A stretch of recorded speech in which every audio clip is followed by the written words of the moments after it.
name is Pascalota. I'm teaching and researching in Kyoto, Japan, on international relations. My subject, my specialty is actually neutrality in international relations, and there I do some academic work and write books. On the other hand, I also have a social media YouTube channel, through which I was actually connected with the CEO of this event, Jay Martin, and he has an interest in geopolitics and thought it is relevant to talk about that also at this investment and resource conference. And you know, usually I talk to students or to my little bubble on the internet, right? So I more or less know what to expect.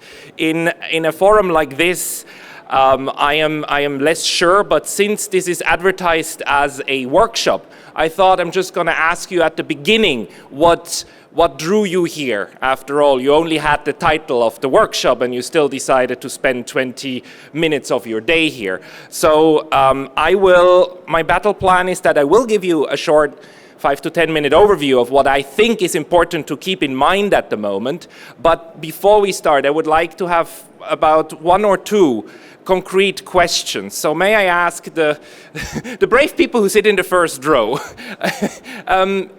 is there something on your mind that you thought I would like to know when it comes to the rule of law, international law, or the current environment? Do you have any kind of concrete questions? My question is regarding the World Economic Forum, and it seems to me they seem to be the ones that dictate all international law, health, all in that respect. And that's really a question that I have. I feel they're too dominant. So it dictates the World Economic Forum and what it has to do with this? Yes. Okay, sure. Thank you very much. Is there something else? Thank you. Can you use the mic? Thank you. Just wanted to hear your opinion on the changing multipolarity of the world, specifically. Okay, thank you very much. Well, that goes neatly into what we have. So my framework, in order to think about what the problem is that we're faced with when it comes to the rule of law, because I think we all feel in one way or another that stuff is deteriorating. I mean, your southern neighbor here to Canada at the moment has very interesting ideas about, for instance, property rights in Greenland, or you know, who gets to be president of Venezuela. That used not to be an issue. I mean, okay, no, that's not entirely true. I mean, the United States has had a habit of intervening in who gets to be president and not, but it is getting more outspoken these days. And I was asking myself, like, for people who are interested in international investment, what does that mean? So the first thing we need to work out is what kind of law are we talking about? And I would like to make the point that we use the word law in at least 3 ways, which sound the same but really are not, are completely different things. Domestic law, international law, and the third one, just to make it clear, think of the laws of nature, right?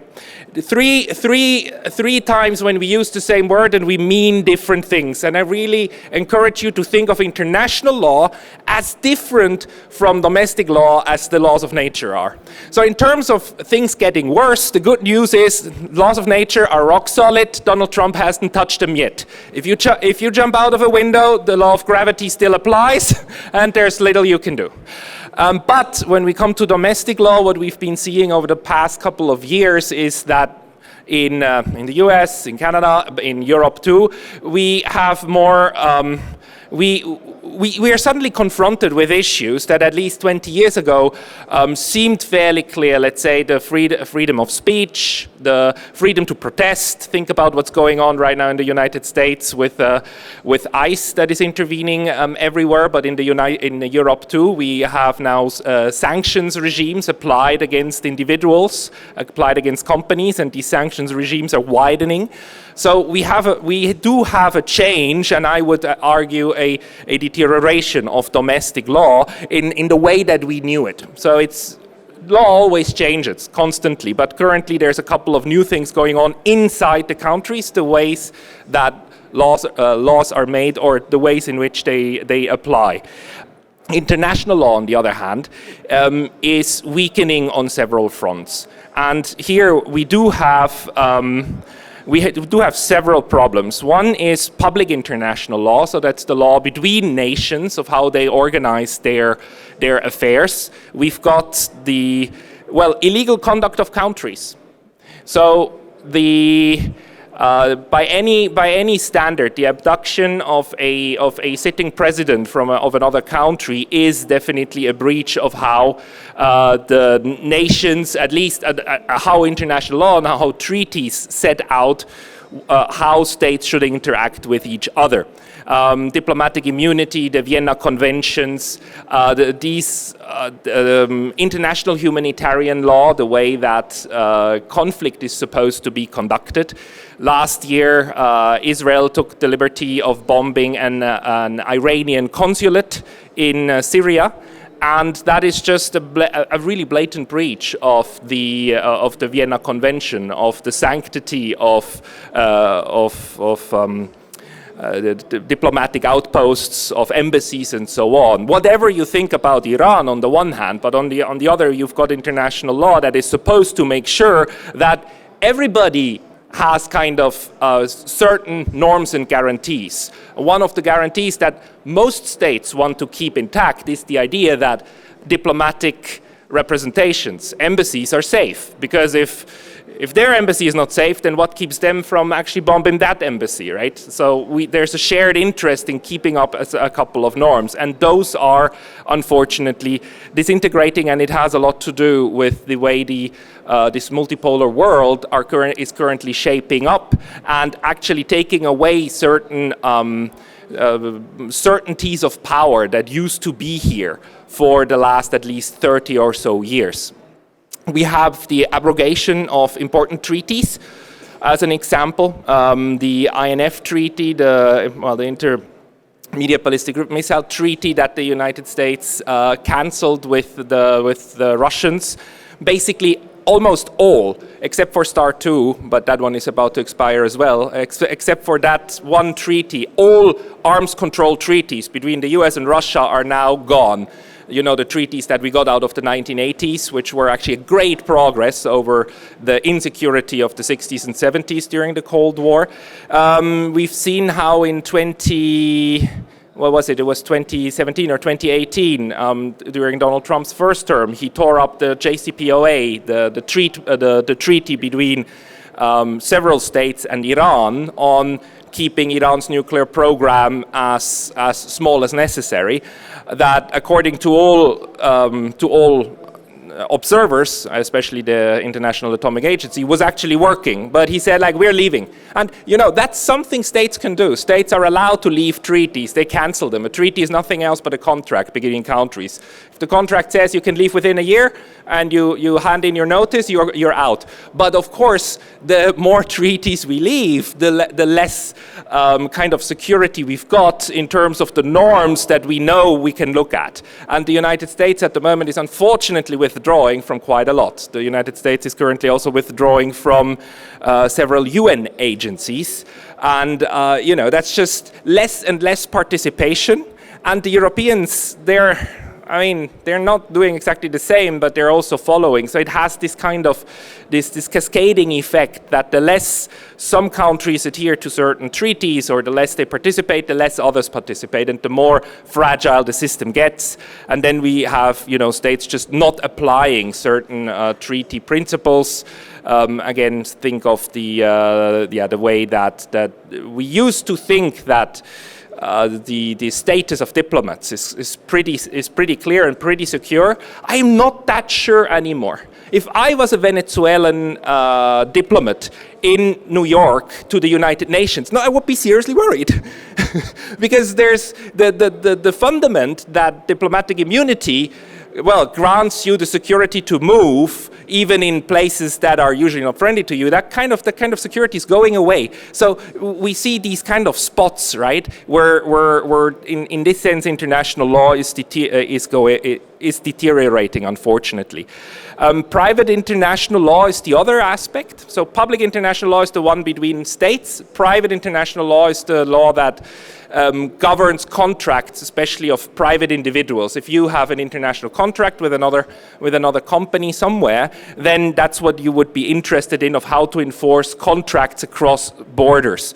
And here we've seen recently, how the threat of tariffs and sanctions is making planning security really worse, right? It's hard to know whether in a year's or 2 years' time the regulatory framework between Canada and the United States, which, well, used to be quite solid for the longest time, is still going to be in place. So how do companies navigate that? In the before times, especially before 2019, if you were sitting in Canada, you could say like, okay, we do these contracts, and if the other party or the other state doesn't live up to it, I'll go to the World Trade Organization, because they're the ones that set out also the basic rules, and they have a court that you can use in order to make grievances heard. Especially, this used to be especially important for investors when the other country suddenly changes its regulations, and all of your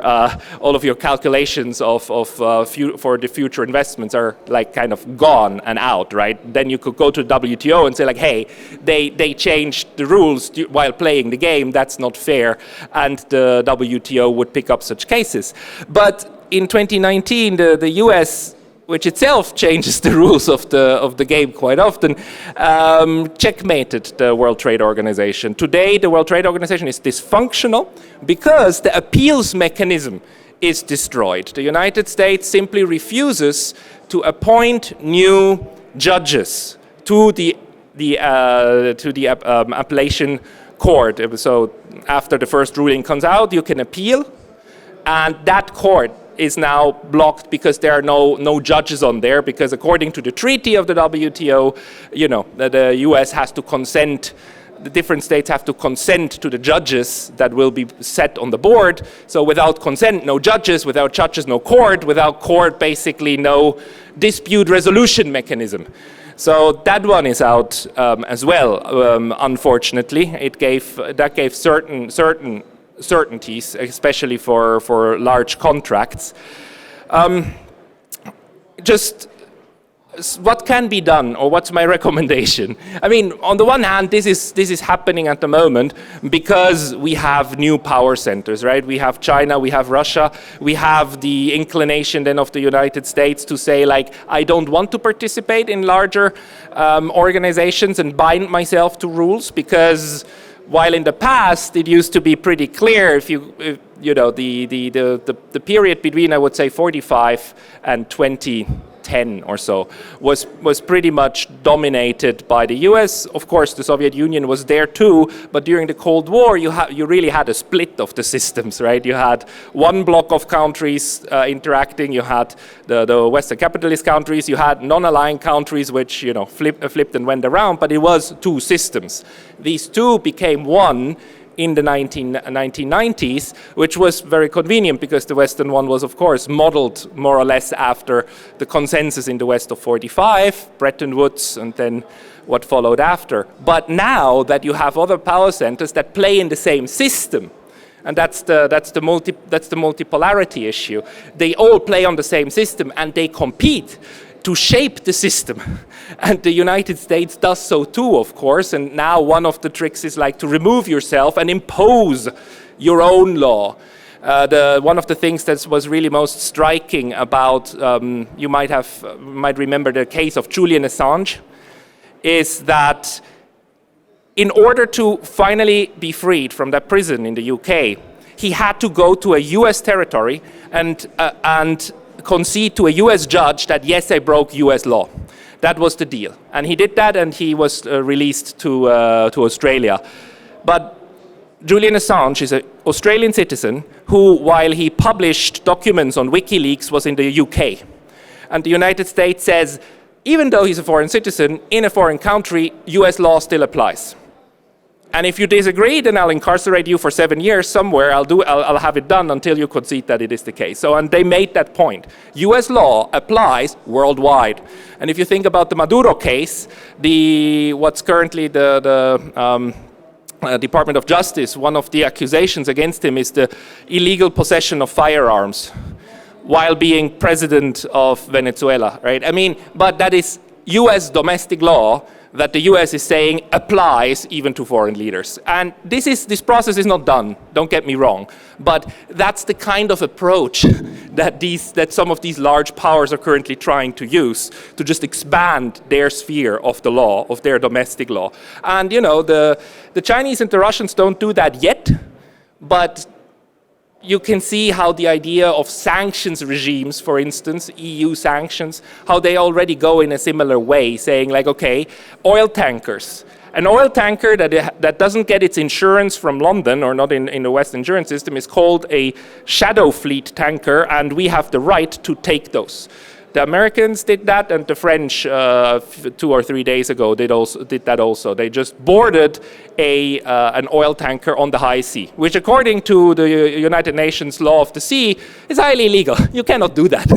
But well, what gives, right? I don't have to. I can do as I wish. It's this multipolarity problem at the moment, right? Because you have now competing factions. So what can be done, especially for folks like you, if you think about investment, and so what are the things that still work? And luckily enough, one of the methods that's still around and that I really recommend thinking about is arbitration. Arbitration is a mechanism in which you, when you set up a contract with a counterparty, instead of saying that, you know, in a contract you always put like a dispute resolution. What if we disagree? Shall we resolve it in a US court, or shall we resolve it in a French court? But if you're in the US, you might not trust the French, and if you're in France, you might not trust the US, right? So what you can do, alternatively, is put in a clause and say like, no, we will resolve this through arbitration. So we will, both parties will designate. Usually what you do is you choose a chamber of arbitration. The Swiss have one, Singapore has one, there's several ones. And they have certain rules, and they're usually pretty lean. And then the basic rule is party A appoints a judge, party B appoints a judge, and the two judges together appoint a third judge. And then in the contract itself, you say like, I will accept what this arbitration court rules. And these arbitrations can be used for private and public disputes. Countries can use those too. They are flexible and contractual. And the thing that gives you more or less security is that these arbitration awards are enforceable in 160 countries that implemented the 1958 New York convention, a UN convention on arbitration. Of course, whether or not arbitration is then effectively implemented, so if you get an arbitration award, let's say in France, whether that can be, the United States, actually, you know, the legal system in the US is still pretty robust. So you can take that award to the US and then say like, you have to implement that, and the chances of getting the award actually implemented are quite good. If you do that in, I don't know, Angola or Mozambique, I mean, it then depends on the robustness of the local system, right? Matter of fact, I mean, bribery and so on is still very much a fact. But in any case, I just want to say arbitration is still, and probably more and more, one of the mechanisms for dispute resolutions in insecure times, because what you do is before you have a dispute, you both sign up for this dispute resolution mechanism. So you don't have to go to the WTO. It's just important to know. I recommend putting that into contracts beforehand. That's all I wanted to tell you. To the question about the World Economic Forum, you know, that forum is a meeting place of powerful and rich people that all show us that they have similar ideas of how the world should run. But the world currently doesn't run like that. That was, especially this week, it was quite fascinating to see the kind of discussions they were having, that if you speak to people from the global south, they'll shake their heads and say like, no, we're just not gonna do that anymore. So they're not running the world in that sense, but they run their own bubbles of how they would like the world to be, but the world will shape out according to other forces. So thank you very much for your attention.